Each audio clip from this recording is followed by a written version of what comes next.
Perlas del libro de Juan. Cada uno de nosotros solo tenemos dos opciones para elegir a quién servir.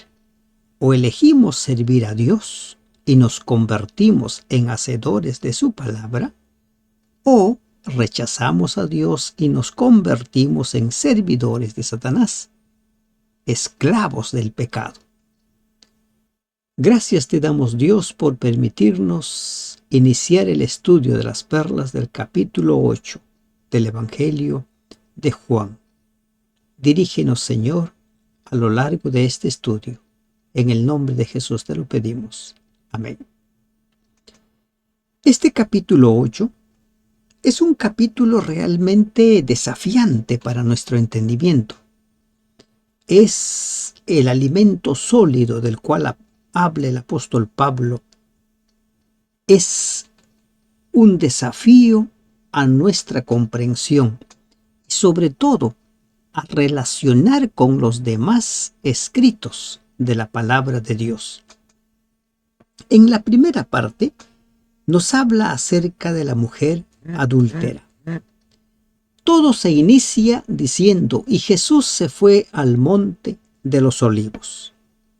En el versículo 53 del capítulo 7 dice: cada uno se fue a su casa, y Jesús se fue al monte de los olivos. Esa era la gran diferencia entre los seres humanos y Jesús, entre las demás personas y Jesús. Todos se iban a su casa, pero Jesús se iba al monte de los olivos. ¿Para qué iba al monte de los olivos? Para orar, para fortalecerse espiritualmente.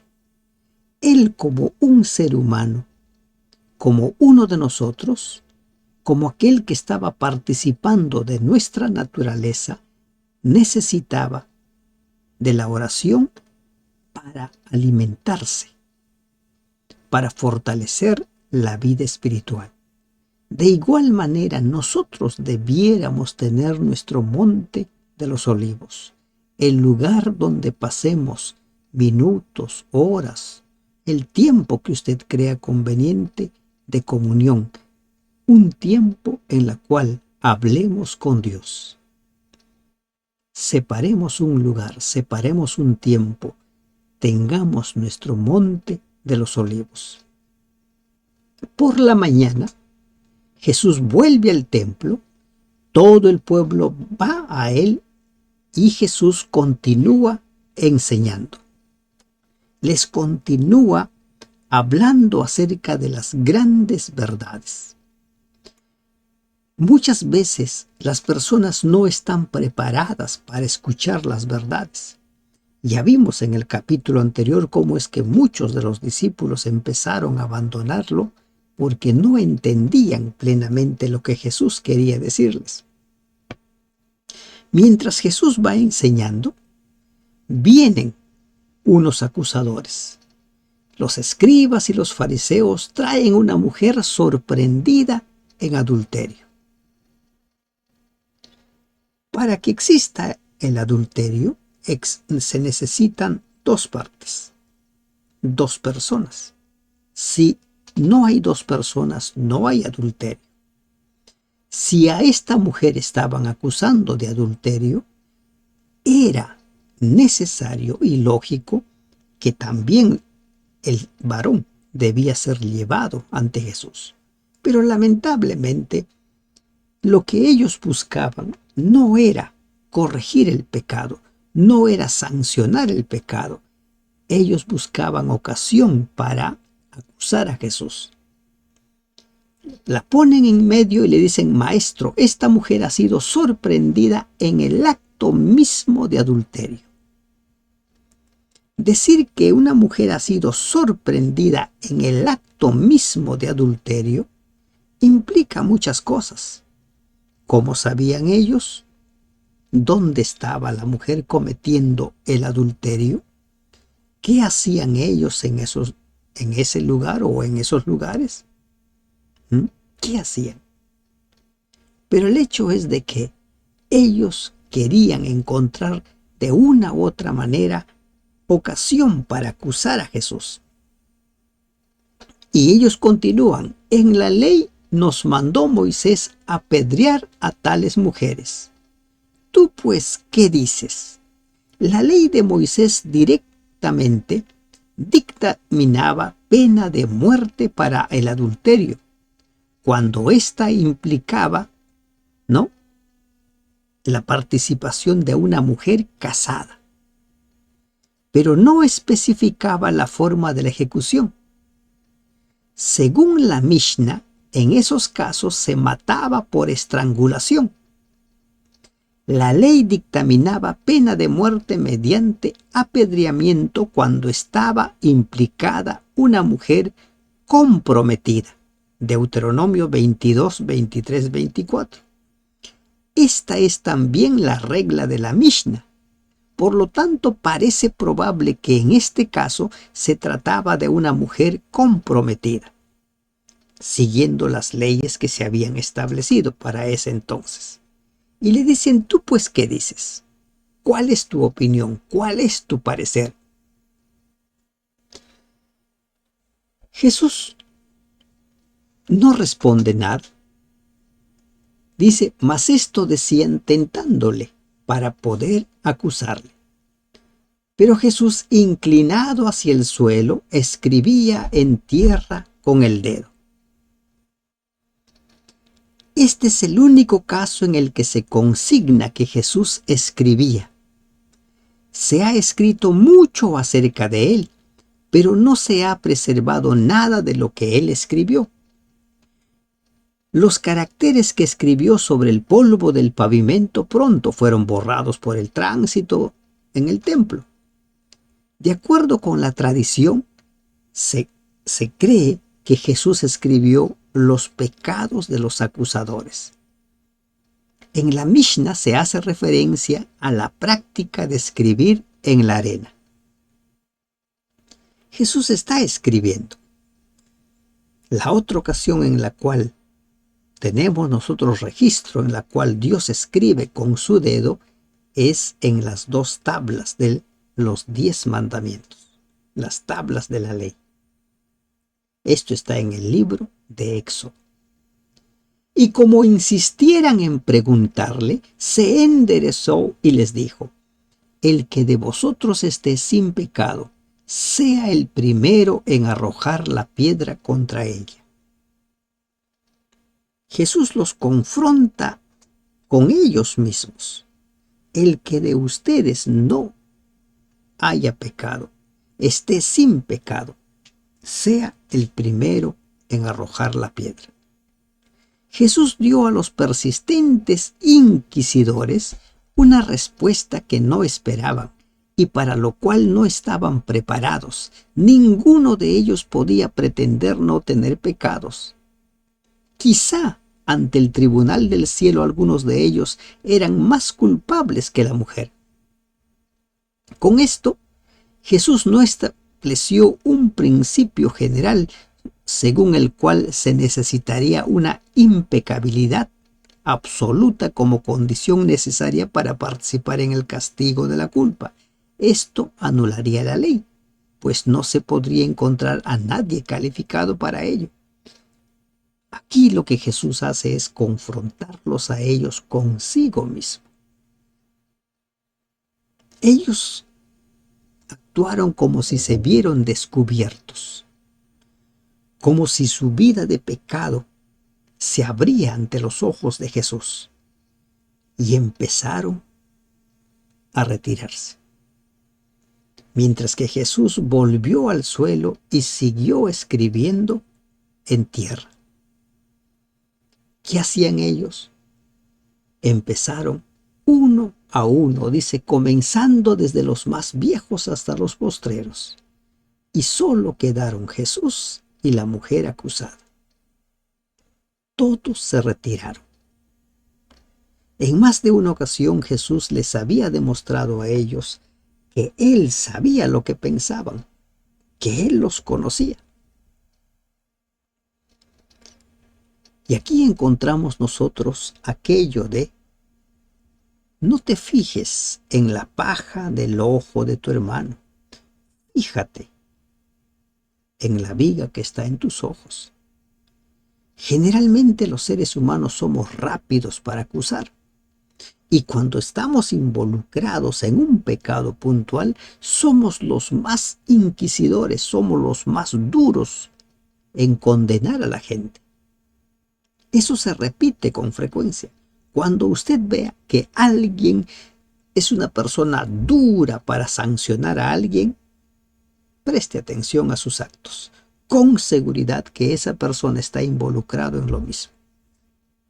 El cristiano es misericordioso. El cristiano es una persona que gusta restaurar, restablecer la comunión entre el caído y Dios. Entonces Jesús, al no ver a nadie, le pregunta a la mujer: ¿dónde están los que te acusaban? ¿Ninguno te condenó? Y ella le dice: ninguno. No hay ninguno, Señor. Y Jesús le dice algo realmente esperanzador para cada uno de nosotros. Ella había sido sorprendida en el adulterio. La otra parte culpable no fue llevada. A esta mujer Jesús le dice: ni yo te condeno. Ni yo te condeno. Vete y no peques más. Vete y no peques más. ¿Por qué Jesús le dice: ni yo te condeno? Porque como él había dicho, yo no he venido a condenar. Yo he venido a buscar y salvar. Y ese es el papel de la iglesia también: buscar y llevar a las personas a los pies de Cristo. No es condenar. Pero Jesús le dice: no peques más. No envió Dios a su Hijo al mundo para condenar al mundo, sino para que el mundo sea salvo por él. Versículo 17 del capítulo 3 de Juan. Hasta la trémula mujer llegaron las palabras de Jesús como palabras de misericordia. No peques más. Pero es una exhortación, es una amonestación. Al paralítico que había sido sanado le dice: no peques más para que no te vengan cosas peores. Y ahora a esta mujer le dice: no peques más. No continúes en lo que has estado haciendo. No lo hagas. Jesús está presto a respondernos. No es una persona que vino a condenar y tampoco quiere condenar. Sabe de nuestras debilidades. Y si nosotros pedimos perdón de nuestros pecados, Él está presto a perdonar. De los versículos 12 al 20, encontramos nosotros a Jesús hablando acerca de la luz del mundo. Otra vez Jesús les dice: yo soy la luz del mundo. Así como la afirmación de Jesús acerca del agua viva, versículos 37 y 38 del capítulo 7, se refería a la ceremonia de la libación de agua de la fiesta de los tabernáculos, así también su afirmación en la que se declaraba como la luz del mundo, sin duda estaba relacionado con la ceremonia de las luces. Esta ceremonia se describe así en la Mishnah. A la terminación del primer día de la fiesta de los tabernáculos, descendían al atrio de las mujeres donde se había efectuado una gran promulgación. Había allí candelabros de oro con 4 tazones áureos encima de cada uno de ellos y 4 escaleras. Según el Talmud, los candelabros tenían 50 codos de alto, unos 25 metros cada uno, y 4 jóvenes tomados del linaje sacerdotal llevaban en sus manos frascos de aceite que contenían 120 litros o lojos que derramaban en los tazones. Jesús, tomando como referencia esta fiesta, ahora les dice: yo soy la luz del mundo. El que me sigue no andará en tinieblas. Los líderes religiosos estaban en tinieblas. Los que llevaron a la mujer para condenarla estaban en tinieblas. Sino que tendrá la luz de la vida. ¿Ah? Esta frase de la luz de la vida puede interpretarse como la luz que es vida, o que da vida, o que tiene su fuente en la vida. Jesús no solo es la luz, también es la vida. La luz de la vida. Si tú aceptas a Jesús, vas a seguir sus enseñanzas, vas a poner en práctica su palabra, vas a creer lo que Él creyó, vas a hacer como Él hizo. En Él no hay tinieblas. Entonces los fariseos le dijeron: tú das testimonio acerca de ti mismo, tu testimonio no es verdadero. No es bueno dar testimonio de uno mismo. Entonces los fariseos le dicen: mira, aquí hay un problema. Tú te haces bueno a ti mismo, tú dices que eres la luz.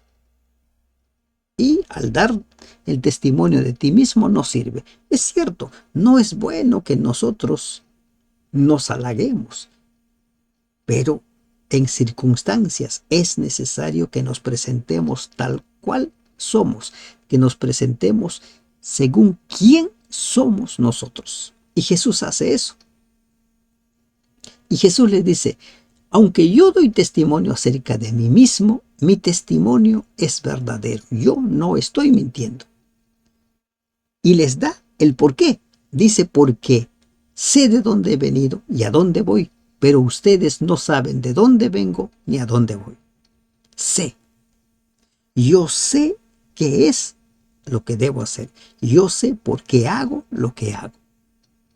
El testimonio que un hombre da de sí mismo no es necesariamente falso, pero no es suficiente para que nos crean. Entonces Jesús pone un testigo más, dice: ustedes juzgan según la carne, yo no juzgo a nadie. Él no había venido para juzgar. La obra de Jesús, ¿qué era? Buscar y salvar.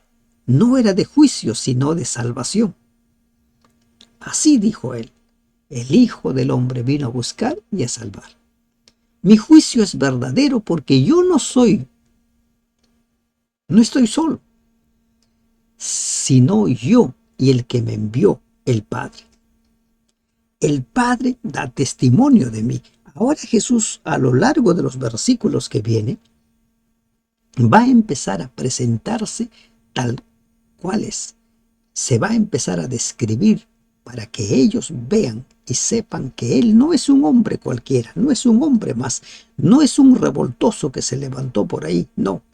Él es el Cristo, Él es el enviado, Él es el que se ha encarnado. Y en vuestra ley está escrito que el testimonio de dos hombres es verdad. De dos o tres, dice la ley. Y yo soy el que doy testimonio de mí mismo, y el Padre que me envió da testimonio de mí.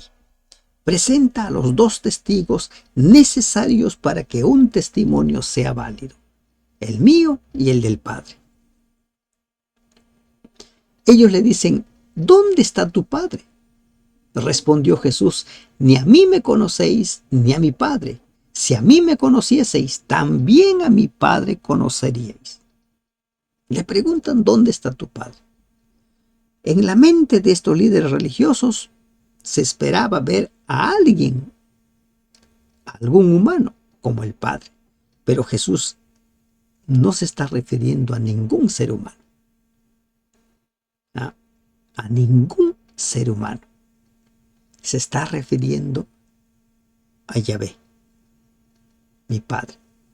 Recuerden que el título de hijo empieza desde su encarnación. Estas palabras habló Jesús en el lugar de las ofrendas, enseñando en el templo, y nadie le prendió porque aún no había llegado su hora. Es bueno recordar siempre esto. aún no había llegado su hora. El lugar de las ofrendas, aquel lugar donde él vio a la viuda entregar sus 2 blancas, de quien Jesús dijo que había entregado más que todos. De los versículos 21 hasta el versículo 30, Jesús empieza a hablar ahora acerca de su partida. Él no va a estar entre los seres humanos por siempre.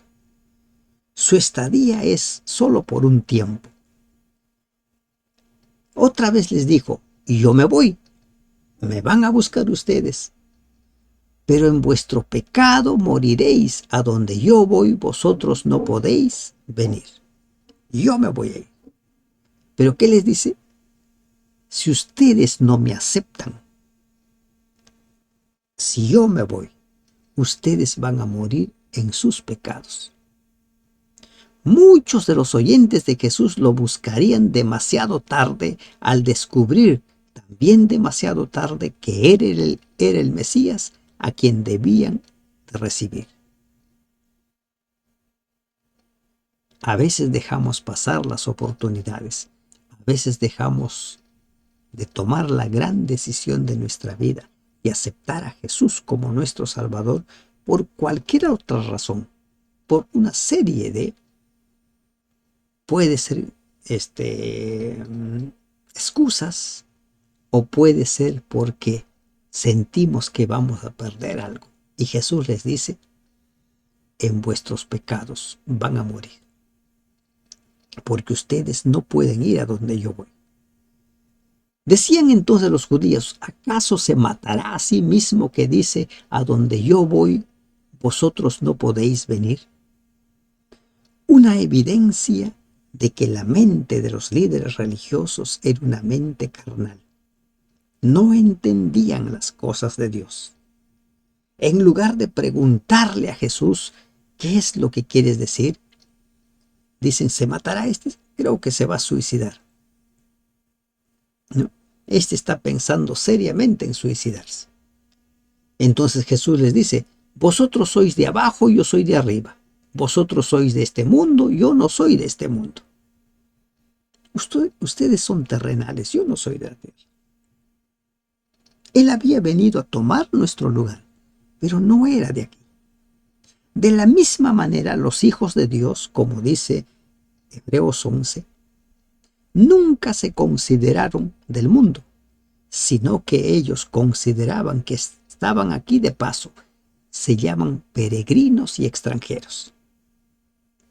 Por eso os dije que moriréis en vuestros pecados, porque si no creéis que yo soy, en vuestros pecados moriréis. Si no creemos en Jesús, si no lo aceptamos como nuestro Salvador, vamos a morir en nuestros pecados. Esa es la realidad. Moriremos en nuestros pecados si no lo aceptamos como nuestro Salvador. Entonces le dijeron, ¿tú quién eres? Jesús les dice, lo que desde el principio les he dicho. Yo ya les he dicho, ustedes saben quién soy. Muchas cosas tengo que decir y juzgar de vosotros, pero el que me envió es verdadero, y yo, lo que he oído de él, esto hablo al mundo. Presten atención a esta frase. Lo que he oído de él, esto hablo al mundo. ¿Cuántas herejías han ingresado a la iglesia? ¿Cuántas medias verdades se han convertido en doctrinas en las iglesias? Porque los líderes, los dirigentes, los maestros no están dispuestos a solo hacer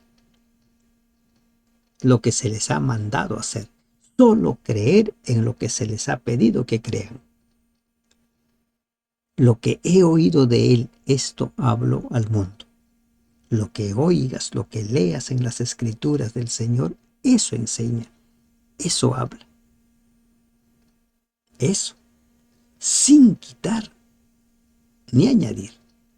Pero no entendieron que les hablaba del Padre. Jesús le dijo claramente a Nicodemo, Es necesario nacer de nuevo para entender las cosas espirituales. Y estas personas podrían ser todos los líderes, los dirigentes que podía ser del pueblo de Dios, pero no eran seres espirituales, eran carnales. No entendían las cosas de Dios. Entonces Jesús les dice ahora: cuando hayáis levantado al Hijo del Hombre, cuando lo hayáis crucificado, cuando lo hayan condenado ustedes, entonces conocerán que yo soy y que nada hago por mí mismo, sino que según me enseñó el Padre, así hablo. Qué gran ejemplo de sumisión al escrito está, a la palabra de Dios. Según me enseñó el Padre, así hablo. Cada 5 años en el Congreso Mundial de la Iglesia se van discutiendo cosas y muchas de esas no tienen respaldo bíblico. Pero como las cosas se deciden por votación, se están decidiendo cosas que no están a la par con las Escrituras. Cuidado, cuidado. Aprendamos a enseñar según lo que está escrito. Jesús enseñó según lo que se le había indicado, sin añadir ni quitar. Porque el que me envió conmigo está, no me ha dejado solo el Padre, porque yo hago siempre lo que le agrada. Clave, ¿verdad? Vital, determinante, hacer siempre lo que agrada a Dios.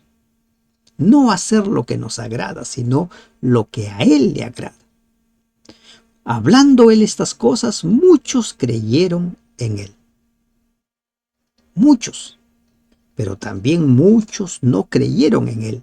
Ahora Jesús, de los versículos 31 al 38, le habla a estas personas que creyeron en Él, que creyeron en su palabra. Y esta parte, ¿no?, es titulado: La verdad os hará libres. Dijo Jesús a los judíos que habían creído en Él: si vosotros permaneciereis en mi palabra, seréis verdaderamente mis discípulos. Miren esta perla, toma nota.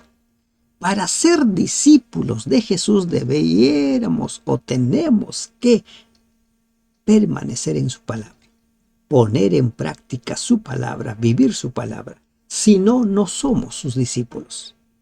Así de sencillo. Si tú interpretas y reinterpretas la Biblia a tu gusto y antojo, no eres discípulo. Si tú enseñas al margen de lo que está escrito, no eres discípulo.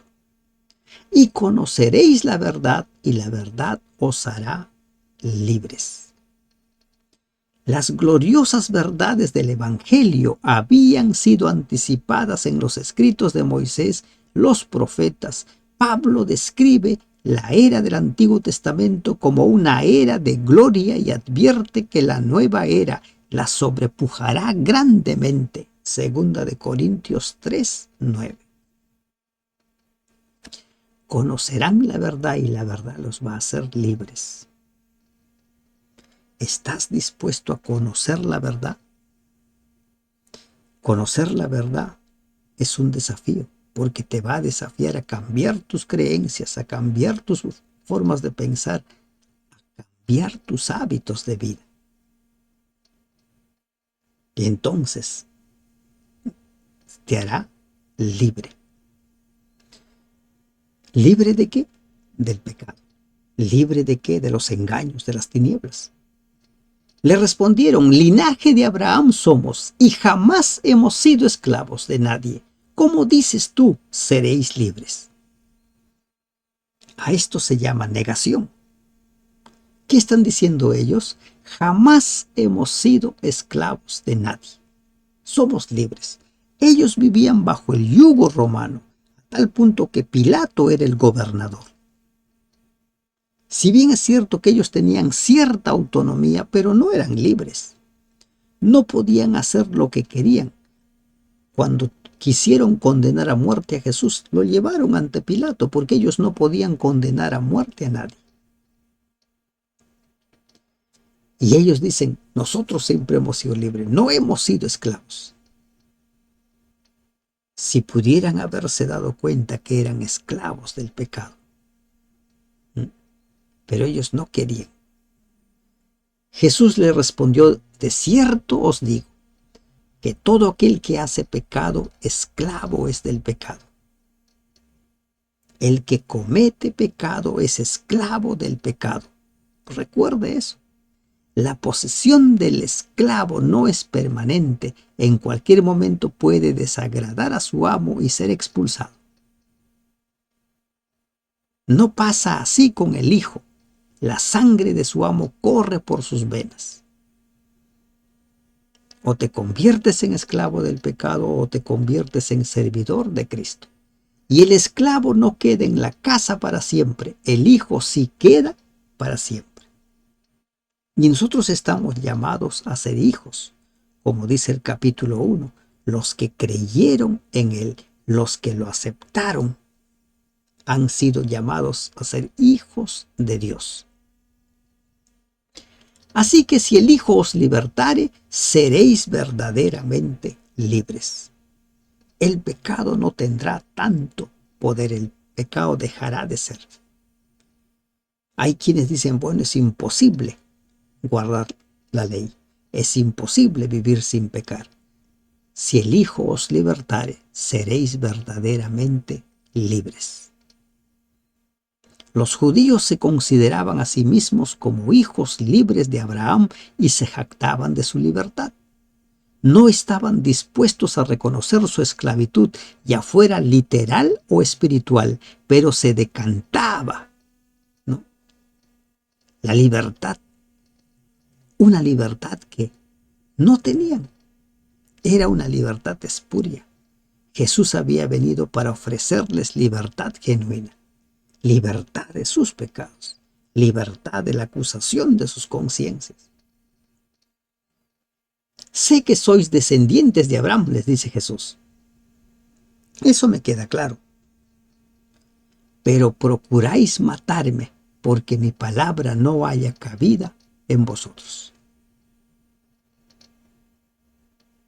¿Por qué procuraban matarle? Porque sus verdades, las verdades que enseñaba, ellos no estaban dispuestos a aceptarlo. Y por lo tanto, mejor hay que desaparecerlo. Yo hablo lo que he visto cerca del Padre, y vosotros hacéis lo que habéis oído cerca de vuestro Padre. Ahora empieza otro tema. Hijos del diablo o hijos de Dios. Vosotros hacéis lo que habéis oído cerca de vuestro Padre. Veamos en los versículos 39 al 47. Jesús les dice, ustedes son hijos de vuestro padre, el diablo. Así categóricamente. O sirves a Jesús. Si no sirves a Jesús, te vuelves hijo del diablo. Respondieron y le dijeron, nuestro padre es Abraham. Jesús les dijo, si fueseis hijos de Abraham, las obras de Abraham haríais. ¿Qué obras hizo Abraham? Los judíos eran descendientes de Abraham, pero no eran hijos espirituales. Un verdadero hijo lleva la impronta moral del padre. La Mishnah describe a los discípulos de Abraham de esta manera. Los discípulos de Abraham, nuestro padre, poseen un buen ojo, un espíritu humilde y un alma sumisa. Y eso no lo tenían ellos. Eso dice la Mishnah. ¿Y qué es la Mishnah? Creencias propias de los judíos. Ellos no hacían la obra de Abraham, no vivían como Abraham, no tenían la fe de Abraham, pero decían ser hijos de Abraham. Pero ahora procuráis matarme a mí, hombre, que os he hablado la verdad, la cual he oído de Dios. No hizo esto Abraham. Abraham no buscó matar a ningún inocente. Abraham estaba dispuesto a obedecer la voz divina. Cuando se le pidió que dejara su parentela, lo hizo. Cuando se le pidió que sacrificara a su hijo, lo hizo. ¿Se dan cuenta? Pero estos autoproclamados hijos de Abraham no estaban dispuestos a seguir el ejemplo de Abraham. Aquí empieza una discusión más acalorada. Vosotros hacéis las obras de vuestro padre. Entonces le dijeron, nosotros no somos nacidos de fornicación. Un padre tenemos que es Dios. Ellos se consideraban descendientes de Abraham, se consideraban hijos de Dios. Y ahora le dicen a Jesús algo realmente muy serio, ¿verdad? Él dice, nosotros no somos nacidos de fornicación. ¿A qué se refiere con esto? Sin duda, un vituperio debido a las circunstancias en que se supone que nació Jesús. Se pretendía que era hijo de fornicación. Tú no eres un hijo legítimo, eres un hijo de fornicación, un hijo de pecado. Así le dicen a Jesús, esa es la acusación. Y ahora Jesús, como diríamos, va con todo. Ellos dicen, tenemos un padre que es Dios. Y Jesús les va a demostrar que Dios no es el padre de ellos, sino que el padre de ellos es Satanás. Si vuestro padre fuese Dios, ciertamente me amaríais, porque yo de Dios he salido y he venido, pues no he venido de mí mismo, sino que Él me envió. Si como dicen ustedes, Dios es su padre, me conocerían, me aceptarían, me querrían, les dice Jesús. ¿Por qué no entendéis mi lenguaje? Porque no podéis escuchar mi palabra. ¿Por qué no pueden entender? Porque ellos se habían propuesto no entender, ellos se habían propuesto no querer saber nada con Jesús. Para ellos Jesús era Galileo, no era de Belén, por lo tanto no podía ser el Cristo. Para ellos Jesús era un hacedor de milagros por el poder de Luzbel, no por el poder de Dios. Habían decidido no creer. Vosotros sois de vuestro padre, el diablo. Así directo. Si ustedes no creen en mí, les dice Jesús, ustedes son hijos del diablo. Y eso es cierto. O servimos a Dios o servimos a Satanás. Pero no podemos servir a los dos. O no podemos servir a ninguno. Siempre serviremos a uno de los dos. Y los deseos de vuestro padre queréis hacer. Él ha sido homicida desde el principio y no ha permanecido en la verdad porque no hay verdad en él. Homicida desde el principio. Y como son hijos del homicida, ahora quieren matar a Jesús. La verdad, dice, cuando hablo, yo hablo la verdad, dice Jesús. Pero cuando habla mentira, de suyo habla porque es mentiroso y padre de mentira. ¿Quién es el padre de mentira? Satanás. Padre de mentira. Es el mentiroso. Engañó a Eva en el Edén. Utiliza medias verdades. Siempre está mintiendo. ¿Y qué les está diciendo ahora Jesús a ellos? Ustedes son hijos del diablo. Hijos de aquel que es homicida desde el principio y mentiroso por siempre. Es el padre de la mentira. Y a mí, porque digo la verdad, no me creéis. ¿Quién de vosotros me redarguye de pecado? ¿Quién de ustedes me acusa de pecado, me reprueba por pecador? ¿Quién de ustedes? ¿Quién de vosotros puede probar que yo soy pecador? Dice la versión Jerusalén. ¿Quién de ustedes? Jesús aquí los confronta directamente. Muéstrenme, señálenme mi pecado. El que es de Dios, las palabras de Dios oye, porque esto no las oís vosotros. Por esto no las oís de vosotros. ¿Por qué? Porque no sois de Dios. Ustedes son hijos del diablo, hijos del padre de la mentira. Ustedes no son hijos de Dios. Es fuerte la declaración, pero en ocasiones las verdades se dicen así de forma clara. La discusión es ahora muy fuerte. Entonces ellos, enojados, le responden, ¿no decimos bien que tú eres samaritano y que tienes demonio? ¿Mm? Los judíos odiaban a los samaritanos. Ellos consideraban a los samaritanos como personas sin valor. Y le dicen, tú eres samaritano y tienes el demonio. Jesús les acaba de decir que son hijos del diablo, que son hijos del mal. Y ellos le dicen, tú estás actuando así, nos acusas porque eres hijo del diablo. Entonces Jesús le dice, yo no tengo demonio, antes honro a mi Padre y vosotros me deshonráis. Ustedes tienen al demonio, no yo. ¿Se han dado cuenta que el punto es, si crees en Jesús, eres hijo de Dios, y si no crees en Jesús, eres hijo del diablo? ¿Te das cuenta? Así se resume todo esto. Yo no busco mi gloria, hay quien la busca y juzga. Jesús había venido ¿a qué? No a buscar su gloria, había venido a hacer la voluntad de su Padre y enseñar tal cual se le ha dicho. El Padre es quien juzgará en ese conflicto, vindicará a su Hijo y condenará a sus adversarios. De cierto os digo que el que guarda mi palabra nunca verá muerte. Ahora vuelve Jesús a la verdad. Vuelve Jesús al mensaje. El que guarda.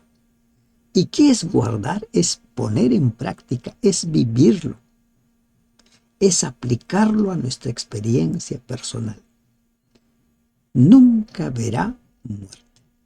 El que pone en práctica la palabra de Dios no es un mentiroso, no es un embaucador, no es un homicida, no lo es. No es un transgresor, no es un apóstata, no es un abusivo. Nunca verá muerte. Jesús está hablando acerca de la vida eterna. Entonces los judíos le dijeron, ahora conocemos que tienes demonio. Ellos seguían con la acusación, este tiene demonio. Y ahora, ¿por qué dicen, Abraham murió y los profetas? Y tú dices, el que guarda mi palabra nunca sufrirá muerte. Para la mente carnal, la palabra de Dios, las verdades espirituales son difíciles de digerir. ¿Eres tú acaso mayor que nuestro padre Abraham, el cual murió? Y los profetas murieron. ¿Quién te haces a ti mismo? Ellos veían en Jesús a un mortal, a una persona que moriría después de envejecer, porque ellos no querían aceptar que Él es Dios. Y por eso le dijo Jesús, cuando ustedes me crucifiquen van a entender, van a conocer. El centurión proclamó, en verdad, este es el Hijo de Dios. Respondió Jesús, dice, si yo me glorifico a mí mismo, mi gloria nada es. Mi Padre es el que me glorifica, el que vosotros decís que es vuestro Dios. Ustedes dicen que es su Dios. Él me glorifica a mí. Pero vosotros no le conocéis, mas yo le conozco. Y si dijere que no le conozco, sería mentiroso como vosotros, pero le conozco y guardo su palabra. Hay ocasiones en las cuales uno debe quedar callado, pero hay ocasiones en las cuales uno no debe quedar callado. Y cuando se trata de declarar la verdad, cuando se trata de dejar en claro de dónde proviene el mensaje, el silencio no sirve. Abraham vuestro padre se gozó de que había de ver mi día, y lo vio y se gozó. Una antigua tradición judía, en relación con el caso registrado, Génesis 15, 9 al 21, enseñaba que Abraham recibió una revelación del futuro, un libro apócrifo.